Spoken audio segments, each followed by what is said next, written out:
I'm pleased to announce members of my science and technology team. Dr. John Holdren has agreed to serve as Assistant to the President for Science and Technology and Director of the White House Office of Science and Technology Policy. John P. Holdren is the resident science czar of the Obama White House. He's the head of the White House Council on Science and Technology, key advisor operating out of the new Executive Office building in Washington, D.C. This man is a Malthusian fanatic. He's a follower of Bentham and Malthus and Darwin. In other words, the main philosophers of the British Empire in the 19th century and the fountainhead of reactionary and anti-human ideology in that time frame. He's a radical environmentalist, an ecological fanatic, a green kook, a wacko, except that it's also very sinister because the implications of his belief structure and his world outlook are genocide. He is, in particular, an enemy of the traditional American point of view on the world. Holdren polemicizes in his books against people he calls the cornucopians, people who think that the bounty of nature and of production is unlimited. He says that's not true. There are limits to growth, and we have to live within those limits. He polemicizes against growthsmanship, that you can grow your way out of a crisis. According to Holdren, that door has been permanently closed on all of us. And in particular, he says he hates the moonshot mentality of the average American. And that is to say, with the right kind of national mobilization, technology, and political will, you can do just about anything, including putting a man on the moon or putting other people out into space. So Holdren is anti-American in this deep way. He is a pessimist culturally and historically. He calls himself a neo-Malthusianism. Now, the heart of his outlook is what he calls, he says that population is the root of all human problems. In other words, people pollute. Humanity is a cancer on the face of the earth. The one big problem in the ecosystem is the role of humankind. And of course, in reality, the existing ecosystem could not survive without the constant contributions of human production. It's very easy to show that. Holdren started off in the 1970s with Paul Ehrlich, who was a charlatan and an obscurantist and a crackpot who wrote the book The Population Bomb. Ehrlich was convinced that world population was growing out of control and that this was going to lead to a breakdown of human civilization sometime in the late 20th century. And it goes together with the campaign of the limits of growth, the Club of Rome, Aurelio Peccei, and the rest of these people. This is kind of the intellectual milieu that Holdren comes out of. Now, there was no population bomb. It's just not true. It never happened. Population in Europe is falling. If you just look at the self-renewal of these populations. Same thing in Japan, same thing in Russia. They've all got a demographic problem which has nothing to do with overpopulation. It has to do with shrinking population. China has demographic problems that were caused by going along with this two-child per family policy. The U.S. would be experiencing demographic decline if it weren't for the flow of immigrants into the country. So there never was a population bomb. But Holdren does not revise or change his pseudoscientific outlook because of this. Population is the problem. Now, he looks around the world, writing in the early 1970s in one of his textbooks, and he says, some countries have so much population that they ought to be triaged. We should cut them off, give them no more food aid, no more credit, no more help of any kind. Well, what are the countries? He says India is probably on the list. India, hundreds and hundreds of millions of people, and Holdren says, cast them into the outer darkness. Then Bangladesh, with a couple of 100 million people, Holdren says, for sure, Bangladesh has got to be triaged. Give them nothing. Now again, the note of genocide. the idea that whole countries should be consigned to doom puts Holdren in a league which is far beyond Hitler in terms of the number of victims that these policies would result in. He hates science and technology. He wants to limit science and technology. He regards them as a threat to what he thinks of as the social order, and also to the crackpot views of charlatans and fakers like himself. He says he wants to create a science court that would decide which inventions could be put into practice and which would have to be banned. This is unbelievable. This would essentially strangle the source of human progress and consign us all into a stagnation and ruin, which would never end. Holdren believes that there's a world optimum population, or carrying capacity. Now, the idea of carrying capacity comes from the writings of a Venetian kook by the name of Gianmaria Ortes, O-R-T-E-S, writing in 1790 or thereabouts.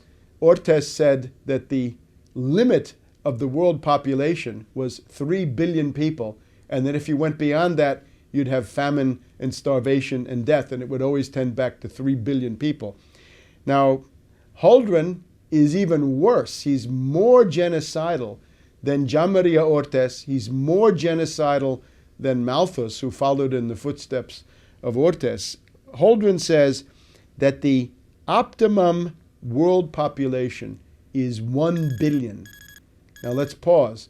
At the time Holdren wrote that, the world population was already 4 billion. Today, if you say the optimum population is 1 billion, it would mean that more than 5 billion would have to go. And again, these are orders of magnitude that Hitler, Stalin, and Mao never dreamed of. Only in the mind of fanatics like Holdren do we get genocide of these proportions. Holdren says that the big task of policy, and here the third world and developing countries should take note. He says the main political problem facing the world is not world economic development, but stopping world economic development. He's very worried that countries like China and India and others, Latin America, South Asia, Sub-Saharan Africa, that they're going to try to imitate the development of the US, Europe, and Japan. And Holdren says that would be catastrophic. What we need is to stop third world development. We've got to convince the third world not to do that. And we've got to institute de-development worldwide. In other words, turn back the clock of history, roll back progress, and go back to what amounts to pre-industrial civilization. Well, pre-industrial civilization is a lifespan of 30 to 35 years, nasty, brutish, and short, as Hobbes put it. So that's what Holdren wants for you and your family. In order to enforce this, he talks about a supranational monstrosity that he calls a planetary regime. This means a world empire, a supranational, one world government that would attempt to control all details of human life. Would start with what he calls the global commons. That is to say, anything that impacts the air, the soil, and the oceans would become the subject of international, supranational intervention. It would be like the IMF on steroids. Instead of just economic life, it would extend to everything. Again, the temperature in your living room, the kind of car you have, the amount you get to eat, whether you have a pet. I mean, minimal details about your everyday life. For individual countries such as the US, Holdren recommends a population law which would fix the outer limits of the acceptable population. And again, what happens if you are surplus? What happens if you are declared a useful leader? He doesn't say that so explicitly, but it's clear that you wouldn't fare very well. So one of the features of a population law, in Holdren's point of view, is to regulate the size of the family. And this is what, of course, China did in the post-Mao period, the two-child per family policy. So the hand of the totalitarian state intervenes in the most intimate decisions of the family, and the realm of individual responsibility pretty much ceases to exist. Now, Holdren is willing to do just about anything to, first of all, slow the rate of population increase. That's his first goal. Secondly, to bring population into stasis or equilibrium, zero growth, but then to turn it back and have a decreasing, diminishing world population. The Chinese experience is if you do that, you're flirting with economic collapse. But Holdren doesn't care about that. He's, of course, a fanatic. So what is he willing to do? He talks about all kinds of forced sterilization. That you can have surgical interventions on males.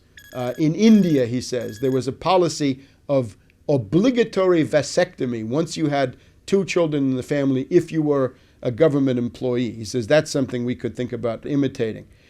Compulsory abortion. Think about that. That would be something that was flirted with in post-Maoist China. He wants to have licenses for birth. In other words, a woman is not allowed to give birth unless she's purchased a marketable birth license. And of course, what happens if Goldman Sachs comes in and, because women are going to want those, drives up the price 100 times so that nobody can afford a birth permit? And what happens to people that are born illegitimately, meaning without a birth permit?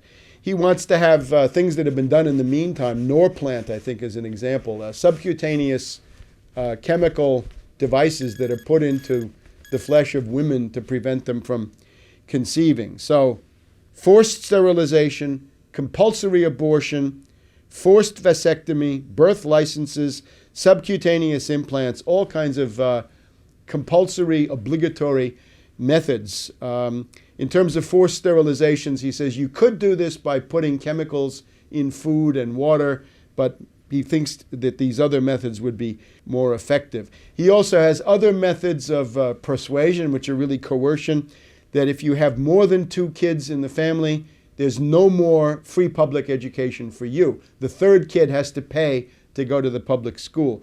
If you're living in public housing, which is the case in some countries, the 3rd kid gets you kicked out of the public housing and you become homeless. He's also in favor of violating the family by seizing babies. He says that if it's a teenager or a minor who has had an illegitimate child and there's no husband in the picture, then the government should come in and seize that child and have a policy of forced adoption to take care of that illegitimate child. You can see that Holdren is a collectivist. He is not a collectivist of the Marxist type, however. I would call him a collectivist in the tradition of Rousseau for 2 reasons. Remember, there are 2 Rousseaus. One is the Rousseau who says that the noble savage is the goal of human life. In other words, the more primitive you are, the less civilization you have, the better you are. Just if you think about that, Rousseau on that basis is one of the most influential philosophers of the current time, because it basically says primitive societies are better than corrupt modern society, so we should go back to nature and go back to the ways of these underdeveloped peoples. But then there's the other side of Rousseau, which is the collective will. The late Rousseau writes about the collective will and that the individual counts nothing compared to the collective will. This is essentially the philosophy of the reign of terror in the French Revolution, and that's pretty much where Holdren is. So I would call him a Rousseauvian fanatic in addition to being a Malthusian and a Darwinist and a Benthamite, and he wants to have the noble savage, roll back civilization, go back to pre-industrial civilization, or call it civilization if you want to, and at the same time he wants to impose the collective will. He even writes about infanticide. He says that infanticide is found in many primitive peoples, and he says, well, what that means is that these societies thought that the survival of the group and the collectivity was more important than the individual, so they didn't hesitate to kill babies, which implies Holdren's idea of civilization. It's a form of barbarity. Again, in Holdren's world, there are 2 main evils. One is overpopulation, the other is industrial pollution. In the world we live in, the main problem is poverty, ignorance, disease, backwardness, illiteracy, and the rest. The main problem of today's world is a massive underproduction of most of the worldly goods that humans need: food, clothing, shelter, transportation, jobs, housing, healthcare, all the rest. All of that is lacking. 1 billion people in the world we live in are on the verge of starvation because of the world food market situation and the fact that we have almost no food stocks left anywhere in the world. You've also got about 2 to 3 billion people right now who are living under €1 per day, under about $1.50 or $2. So Holdren looks at that world and says the reason for poverty is overpopulation. I would say no. The reason for poverty is underproduction of all the main things. Question for Holdren: if you have a bunch of people and you want to give them all a hat and there are not enough hats to go around, what do? I say manufacture more hats. Holdren says start cutting off heads. That's Holdren. In being a follower of Bentham and Malthus and Darwin in this administration of fanatics, Holdren is joined by others. Let's look at Cass Sunstein, who is the regulations czar. Sunstein is the pioneer of what is called behaviorist economics. He wants to nudge you or convince you to do certain things. The problem is the nudge is not a friendly nudge. The nudge is going to become a cattle prod, and then it's become a bayonet, and then it's become a machine gun, and God knows what else. That's Cass Sunstein. He's a former law professor from the University of Chicago. Now, he quotes Bentham all the time. Sunstein is a guy who says that animals should have legal rights, including the right to be represented by lawyers in a court. Now, Sunstein, by most people's standards, would be quite extreme. But in the Obama administration, Sunstein is a moderate. Sunstein wants to give legal rights to animals. Holdren wants to give legal rights to trees so that they could be represented by lawyers and they could block development projects because you need more trees. Well, again, I'm all for trees.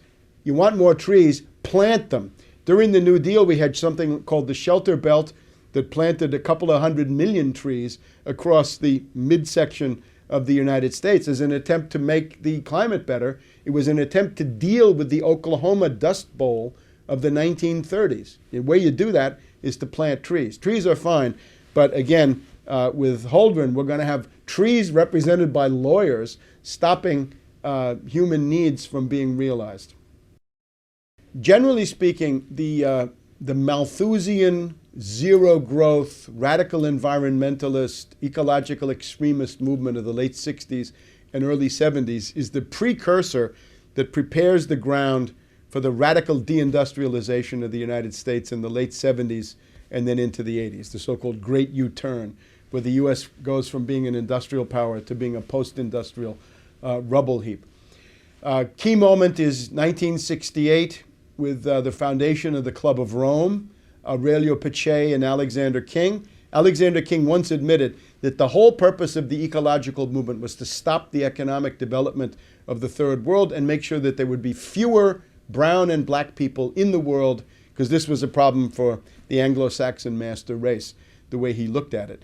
1972, you've got this tremendous work of charlatans and crackpots, Meadows and Forrester, The Limits to Growth, which was that the world really should have ended already because the raw materials are being exhausted at such a rapid rate. So out of that, you get the green movement, the greening of America, and the coming of something that you didn't have before, was a mass constituency for radical environmentalists. In particular, Malthus used to be a dirty word among leftists because he was considered a British imperialist. Marx and Engels had to attack Malthus because otherwise they couldn't function in progressive circles. But by the 1970s, thanks to this, Malthus and Darwin become good guys, when of course they're really very bad and both charlatans and crackpots. So that's sort of the preparation. You've also got people saying that a service economy is better, the so-called Triple Revolution Committee. You've got the government of Edward Heath in Britain and Harold Wilson of the Labour Party saying quality of life is more important than production. All of these are ways to begin arguing the idea of deindustrialization. The way you get it, though, big time in the U.S. is Paul Adolph Volcker of the Trilateral Commission, appointed by Jimmy Carter of the Trilateral Commission. And what Volcker then does is he gets the Federal Reserve, and he raises interest rates to unprecedented levels, a 22% prime rate, meaning that for most people, the interest rates were 30% or even more. And that's for mortgages, for various kinds of business financing and so forth. What Volcker was able to do was to essentially destroy the industrial base of the United States. It became impossible to produce with credit costing that much. Some people compared this to Keynes, right? Keynes said, well, let's have inflation as a cure for depression. And Volcker came back with, no, let's have depression as a cure for inflation. And that's pretty much what he did. He pitched the United States into an industrial depression, which has never ended, wiped out large parts of basic industry, steel mills, chemical, rubber, and all the rest. This is where the jobs went. If you remember Obama's bitter Klinger quote, he says, 30 years ago, the jobs went away, and now we have these bitter people clinging to God and guns and anti-trade. Well, how did those jobs go away? That was Volcker. The industrial base of the U.S. was gutted and destroyed by Volcker, and with the environmentalists there, this could be greeted as something good. The resistance to this in the Democratic Party was paralyzed because, well, it's a good thing after all. We won't have any more smokestacks. Well, instead of smokestacks, you're going to have a declining standard of living, and this is what goes together with it. Since about 1967, the U.S. standard of living has declined by 2/3, and that includes average hourly earnings. It includes the fact that the usual measures of inflation don't tell you how much inflation has been. It's much more because you have to include medical care, insurance, and other things that are not really reflected in the market basket. You're working about 6 weeks more per year. So you've got a longer work day, a longer work week, and a longer work year. Vacations shrink, and the work year is extended by about 6 weeks altogether. The other thing that you've got is your commute is much further, and you're sitting in traffic for a total of about 2 to 3 weeks just sitting there, in addition to whatever the length of your commute would be. If you add all of that together in terms of the burden of economic life on the average standard of living and quality of life, you will find that the U.S. standard of living has indeed declined by 2/3. You can look on shadow government statistics. Their index confirms my finding. It goes from about 300 in the late 60s, early 70s to about 100 today, meaning you've lost 2/3 of your standard of living. So deindustrialization leads to immiseration. It means that the middle class standard of living is destroyed. You've also got more people working. It's not enough for the husband to work. The wife has to work. The kids have to work. The husband has to work 2 jobs. The wife 2 jobs, and all this that everybody knows about. So that is what deindustrialization has done.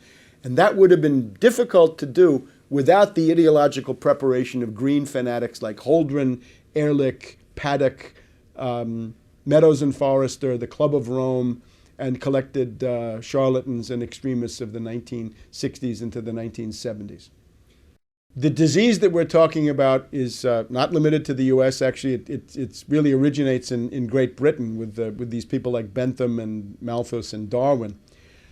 One of Gordon Brown's aides was recently so indiscreet as to say that they were talking about cutting the population of the British Isles by 30 million people. Now, that's way more than Hitler could have accomplished. And what it shows, again, is the anti-human fanaticism, the genocidal fury of the Anglo-American ruling elite, that they hate people and they're determined to exterminate people, and that's what they're into. And if you want to live with a ruling class like that, it's going to be nasty, brutish, and short.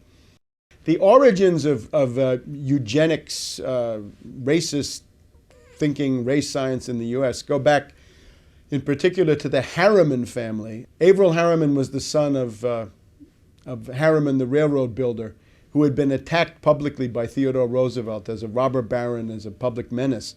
So Harriman, as a parvenu, new money, who had to go to Oxford and talk to old money, he had a tremendous identity crisis and sense of personal insecurity. So what he wanted to do was to create himself a wonderful race pedigree, that he too was part of the Anglo-Saxon master race. So his wife contributed to this famous gathering at the American Museum of Natural History, which was attended by Nazis as well as British and other race scientists, meaning charlatans and proto-genocidalists, who came together with the idea of improving the race. So U.S. states got into the business of sterilizing people, denying marriage licenses. You have these stories, the Kallikaks and the Jukes in New York State and similar things. The Nazis actually said, the U.S. has beaten us to the punch in terms of eugenics measures. So in some ways, they were actually following in the footsteps of what Harriman and this faction had done in the United States. Now, Bush the Elder, in his first congressional term, when he was representing River Oaks, Houston, Texas, elected in 1966, it was a district that had to be tailor-made, designed for him, as part of a redistricting, so he could finally get elected after he failed to get into the Senate from Texas against Yarborough in 1964. Bush became the champion of eugenics. He brought in Shockley, Herenstein, and these other fanatics, right? The sort of bell curve school, the precursors of that. In other words, people who talk about racial inferiority of the non-white races and things of this sort. These people were outside the boundaries of respectability because of the backlash against the Nazis. But Bush the Elder did everything he could to make them respectable. He brought them to Congress. He let them lecture groups of members of the House and so forth. So much so that Wilbur Mills, the head of one of the key House committees at the time, coined the term "Rubbers Bush." That George Bush the Elder was so interested in contraception for the lower orders that he was Rubbers Bush. Now, the idea that I think with Bush the Elder was he believes in the Anglo-Saxon master race. The problem is if you believe in that, you got a problem of numbers because there are so many other people who are not part of this. So what are you going to do? You've got to do something to limit the population growth and probably turn it around among the non-white populations in particular. So I think that is the one thing that Bush the Elder actually believes in as a fixed point of ideology. John P. Holdren, the current Obama population czar, John P. Holdren, the White House science czar, is very much in the tradition of this Harriman eugenics movement, which was rubbing elbows with the Nazis in the 20s and 30s. Things like compulsory abortion, compulsory sterilization, taking children away from parents, preventing marriages, marriage licenses that you have to pay for, implants and other things to prevent birth. This is all in the Nazi or quasi-Nazi tradition of the 20s and 30s. The mentality of oligarchy does not change. We have to remember that as long as there are human individuals, you're going to have the one, the few, and the many. There's going to be one person, small groups of people, and large masses. So this is always going to be with you. These are ontological categories of human existence. The problem you have is if you have the dictatorship of the one, that's a fairly clear-cut problem. If you have the spontaneous mob of the many, that's a problem that people can also recognize. But what you tend to have in human civilization is the rule of the few, the oligarchy, the iron law of oligarchy, studied by German sociologists in the late 1900s. Now, the purpose of an oligarchy is really only one thing. A tyrant can have a project. A mob can have a goal. But an oligarchy is there to do one thing, to perpetuate oligarchy, to give it more and more power and allow it to exist. The mentality of oligarchy always depends on the idea that there's an elite and a mass. And there can't be anything in between. There's really no room for a middle class in oligarchy. So the elite has to justify itself based on what? Why should they rule? Are they smarter? Are they more efficient? Are they better? They're probably none of those things. They're probably inferior in many ways. So they've got to find other ways to justify what is an irrational principle of domination. So oligarchs generally find ways to argue that the mass of people are inferior, that their lives are not worth living, and indeed that they're closer to animals than they are to the elite. So whenever you have an oligarchical elite, they're always going to try to portray the masses as ignorant beasts, inferior, or whatever else it is. And that's what we see. This is very strong in the Anglo-American world. The U.S.-British tradition is not that of a dictator. Stalin, Hitler, this you generally don't find. It's also not so much in the notion of mob rule and demagogy of that sort, although occasionally it is.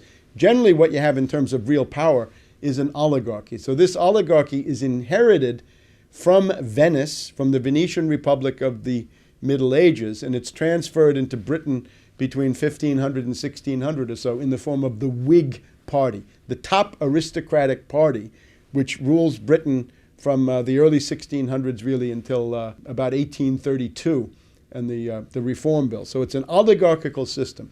The US and the British are a polycentric oligarchy where you can't say the Bilderberger runs it, or the Trilateral, or the CFR, or Bohemian Grove, or whatever it is. All of those are power centers that jostle each other and coexist. But what they amount to is an oligarchy. If you have a tyrant, you can convince the tyrant to change policy. It can be done. But to change an oligarchy, as Plato points out, is harder because you've got to convince so many different ones, and as soon as you convince some of them, you've deconvinced others because those are the enemies and they hate the ones that you've convinced. So that's the problem that we face in the Anglo-American world. The Club of Rome is a group of old fascists, for want of a better word. Aurelio Peccei was the most prominent guy. He had been a fascist for Mussolini in the Balkans during World War II, done all manner of crimes there. And then we have his associate, Alexander King, who admitted that embarrassing thing, that the purpose of this was to express the genocide of the Third World. In other words, that it was designed to make sure that there would be no Third World development, that therefore the black and brown people of the world would not become numerous. So the Club of Rome is already the beginning of a genocidal mentality in which Holdren and Cass Sunstein and other people in the Obama regime participate. Naturally, as this becomes more extreme, as the breakdown crisis gets worse, and it is getting worse, as the depression deepens, you get into the definitions of useless eaters, lives not worthy of being lived, non-productive culls, they're called sometimes, surplus population, as Scrooge said, following Bentham and Malthus. And how many are there of such people? As the depression gets worse, it gets to be more and more of the population that are useless eaters and non-productive culls. So the problem that we face is the ideology has deteriorated. The global warming ideology is, at least up to now, the most extreme form because it says that carbon dioxide is a pollutant and that carbon is bad when we ourselves are a carbon-based form of life. So it seems to say that the inevitable results of humanity is pollution, that people pollute, or indeed that people are pollution. It gets back to Ehrlich and Holdren and their idea that humanity is a cancer on the face of the earth. So the ultimate logic of all this is extermination, genocide, the concentration camp, depopulation, and a horror that goes beyond anything seen in the 20th century. That's where Obama is essentially leading. When Holdren is confronted with his published works, the body of work on which his scientific credentials rest, he wants to run away from them and say that he's no longer the environmental extremist that he once was, that his genocidal fury has mellowed with age. But I wouldn't believe that for a minute. It's just that he's become a little bit more sophisticated politically, and he's seen how damaging it is when people throw that stuff at you. It's, of course, a monstrosity that he was allowed to get through that confirmation process in the first place.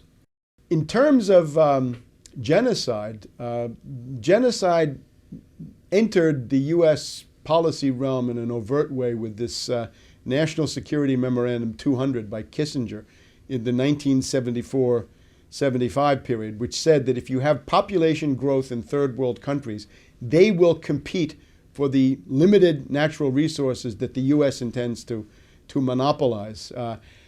I attended the food conference, the World Food Conference of the Food and Agricultural Organization in Rome in December of 1974, which was attended by Kissinger. And I put out some leaflets at this FAO conference in Rome in late 1974.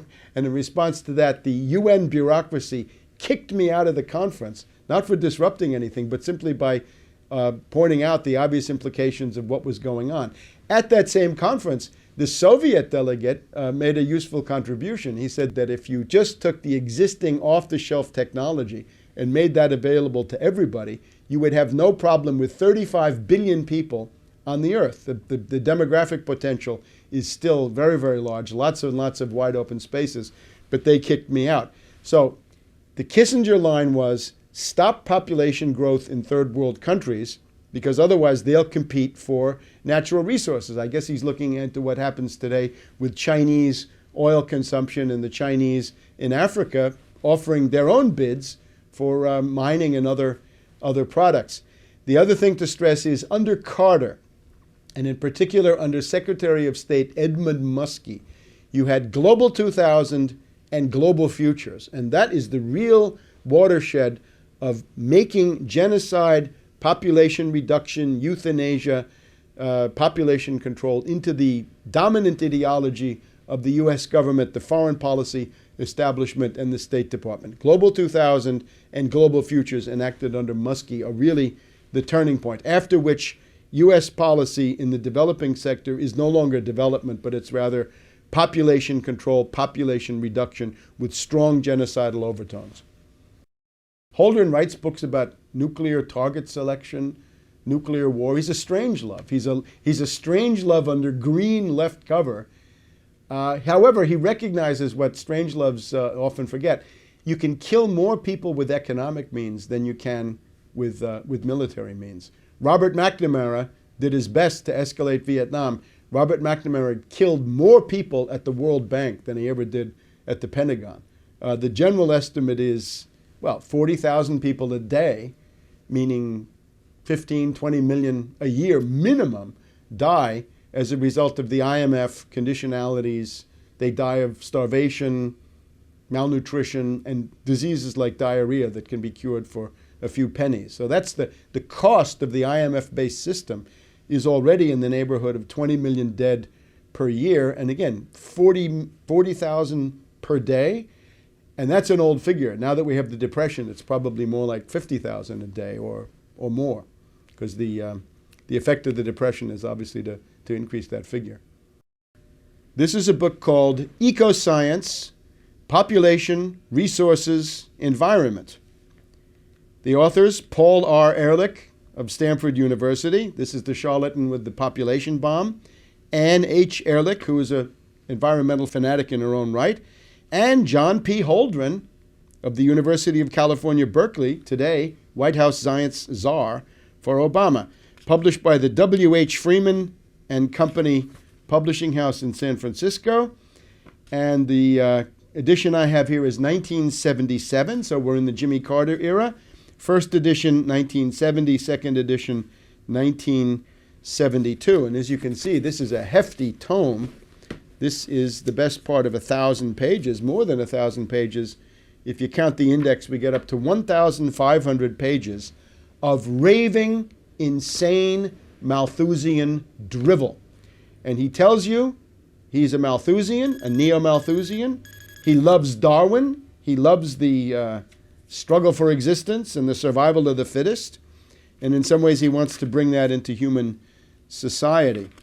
Now, the heart of the book, I think, for political purposes, has to do with the measures that Holdren proposes to implement as a means of slowing, stopping, and reversing population growth.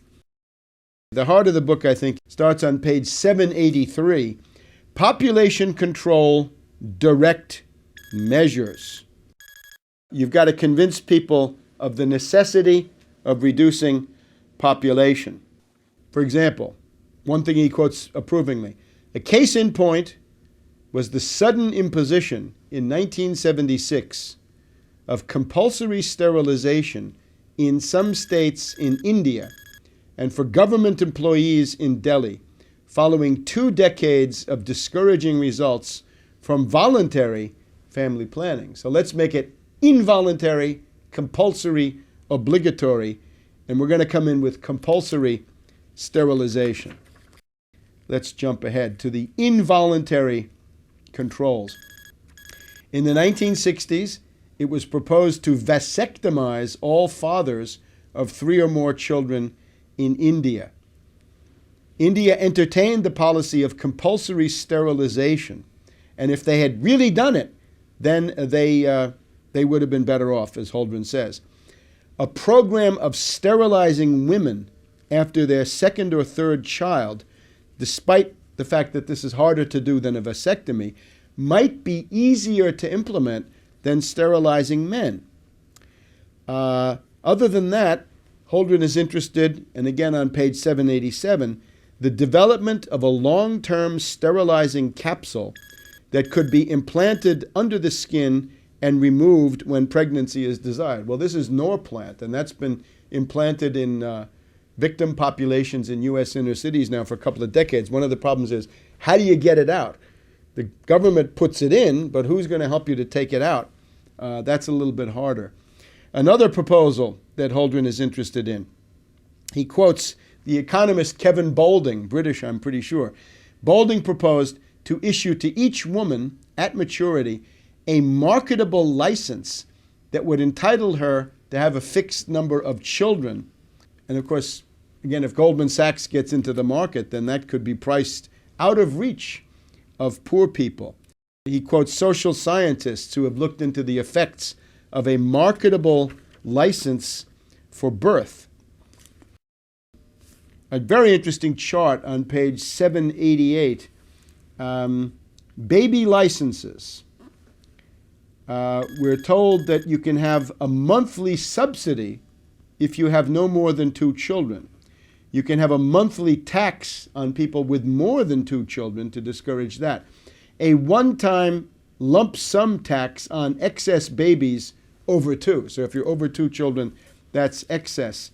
And quotas for families. So again, the basic idea is some measures designed to persuade, and then the hardcore, hardline measures, compulsory sterilization, compulsory abortion, and it's also a good idea to take children away from mothers if they're teenagers, unmarried, and otherwise not suitable. Now, he wants to impose this not just domestically in the U.S., but even more. He wants to have family planning measures. Here on page 789, he wants to have family planning measures in the less developed countries. High priority should be given to stimulating attitude changes and counteracting the effects of pro-natalist traditions. You may remember President de Gaulle of France talked about 100 million Frenchmen as a national goal. Obviously, for Holdren, this is impossible. What are the problems with this? Well, one problem is human rights, page 793. Some people have this idea that there's a fundamental human right for each person responsibly to determine the size of his or her own family. Holdren doesn't like that one. Could this be done in the U.S.? Well, we have the Constitution. Holdren laments, and now we're on page 837. To date, there has been no serious attempt in Western countries, Europe, U.S., Japan, to use laws to control excessive population growth, although there exists ample authority under which population growth could be regulated.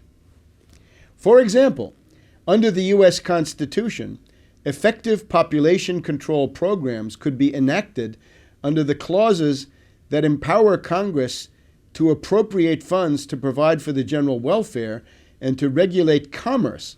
So the Commerce Clause becomes abortion and sterilization. Or for the Equal Protection Clause of the 14th Amendment. So the idea is strip everybody of the right to exist under the 14th Amendment. Such laws constitutionally could be very broad. Indeed, it has even been concluded that compulsory population control laws, even including laws requiring compulsory abortion, could be sustained under the existing Constitution if the population crisis became sufficiently severe to endanger the society. Few today consider the situation in the United States serious enough to justify compulsion, however, laments Holdren. The most compelling arguments that might be used to justify government regulation of reproduction are based on the rapid population growth relative to the capacity of environmental and social systems to absorb the associated impact. The appeal to greed. To provide a high quality of life for all, there must be fewer people, says Holdren. But there are other sound reasons that support the use of law to regulate reproduction. In today's world, Holdren writes on page 838, the number of children in a family is a matter of profound public concern. There is no individual sphere anymore for a Malthusian fanatic. On page 850, Holdren wants to convert to a spaceman economy. This is not the moonshot anymore. This is the idea that you're on spaceship Earth and everything you have with you is a limited resource. So what you've got to do is reduce throughput of raw materials in industrial processes. He quotes a fellow crackpot, Herman Daly, who has suggested a specific mechanism for accomplishing population reduction. Put strict depletion quotas on the natural resources of the United States, meaning that you couldn't use more than 2 or 3% of the existing oil or minerals or whatever it is. The problem with that is, what we've found since the publication of the Limits of Growth is that the available stocks of most raw materials have grown. They haven't gone down, they've gone up because you find more than you use. And that, I think, that would be even more clear if this process were not sabotaged. We would want to impose restrictions on the import of manufactured goods. Well, up to a point, but not for Holdren's goals. And there's a big attack on the cornucopians, again on page 851. The American mentality that you can solve things through science and production is something that Holdren wants to polemicize against. And that gets us then to his favorite theme, page 926, the de-development of overdeveloped countries. We've got to stop the less developed countries from imitating the growth path of the developed world. One key to saving world society lies in a measured and orderly retreat from overdevelopment in today's overdeveloped countries. That would be the U.S. A process we will label, for want of a better word, de-development. So if you thought your living standard was too low, Holdren is here to tell you your living standard is too high. You should be de-developed. World government, international controls, the global commons. The quote here is, mutual coercion, mutually agreed upon. The New World Order. It has been apparent for some time that the nations of this planet cannot long survive, we read on page 939, cannot long survive without a system of worldwide controls for dealing with the ecosphere, the world economic system, and world economic growth. Such a system must be, above all, capable of resolving national differences. This is the basic conclusion of the distinguished professor of international law, Richard A. Falk, as he analyzed the situation, exemplified by the projections of alternative future scenarios. We might enter a plea here for surrendering some national sovereignty to a world government. But it's unfortunately clear that there will not be a supranational government in the foreseeable future. But now 30 years have gone by, and maybe this is within reach at the Copenhagen conference in December of 2009. So we get the U.S. environmental program. And again, in the conclusion, the summary of this is there are two factions on Earth. We have the cornucopians. We can call them the growthsmanship group. the moonshot mentality. Those are people who say science, technology, and industry can solve any problem with political will and the proper effort. And that's pretty much how humanity has survived up to now. But that's the wrong path, according to Holdren. We've got to become neo-Malthusians. On these points, says Holdren, we find ourselves firmly in the neo-Malthusian camp. And again, that's based on Bentham, Ortiz, and it's the basis, it's in turn of Darwin. This is a cookbook for the extermination of humanity beyond what he thinks, because the essential predicament of humanity is realize progress or collapse. If you look in historians of world history like Toynbee, he's got a catalog of, 20 different world civilizations, and they've all collapsed except one. And generally they've collapsed from within, and they've collapsed to a very significant degree because of thinking like this, that there's a limit to growth and that the privileges of an oligarchy are more important than the standard of living and the success of the individual human family. So this is a cookbook for the extermination of humankind, right? Those series that you see on the History Channel. What if there were no people? Well, Holdren has been blazing that trail for quite a while. This is an ultra-Hitlerian genocidalist who's today operating out of the White House in Washington, D.C., and it's time to kick him out. Maurice Strong of Canada is a British imperialist functionary, close to Holdren in his outlook.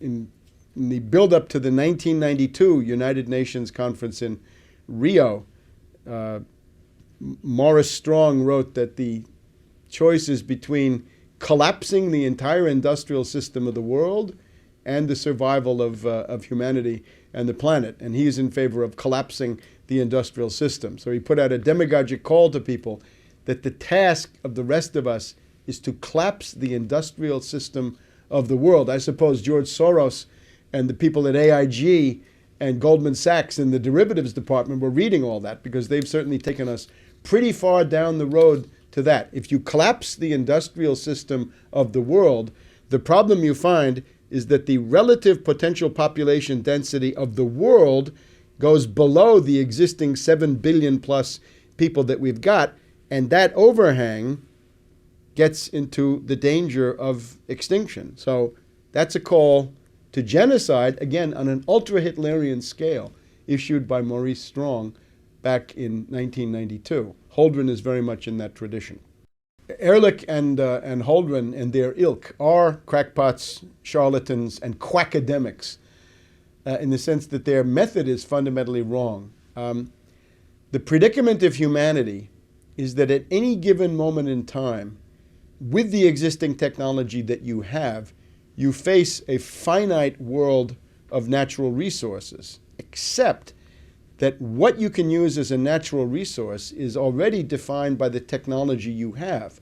So if you expand your technological repertoire and armory through scientific discovery and technological development, you can define increasing areas of the natural world as usable natural resources. And that's what we've done up to now. If wood is not enough, get coal. If coal is not convenient, get oil. If oil is not enough, get nuclear. If nuclear has problems, get thermonuclear. Look at antimatter. Look beyond, and still beyond a horizon that we can't even see at this point.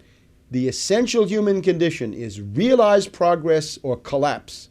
Advance in science, technology, and industry, or you will soon cease to exist. And that's the fundamental human premise that this lunatic, Malthusian, Darwinian, Benthamite school, Ehrlich, Holdren, and the rest of them, deny. The president, I think, has surrounded himself with some of the most brilliant choices. Dr. Holdren, I don't want to embarrass you, but I sometimes refer to you as walking on water.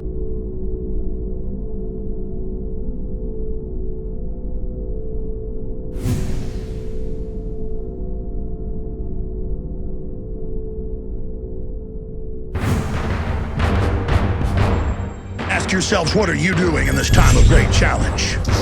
What are you doing to unlock minds? Go to Infowars.com and PrisonPlanet.tv for the latest headlines and cut cutting-edge information.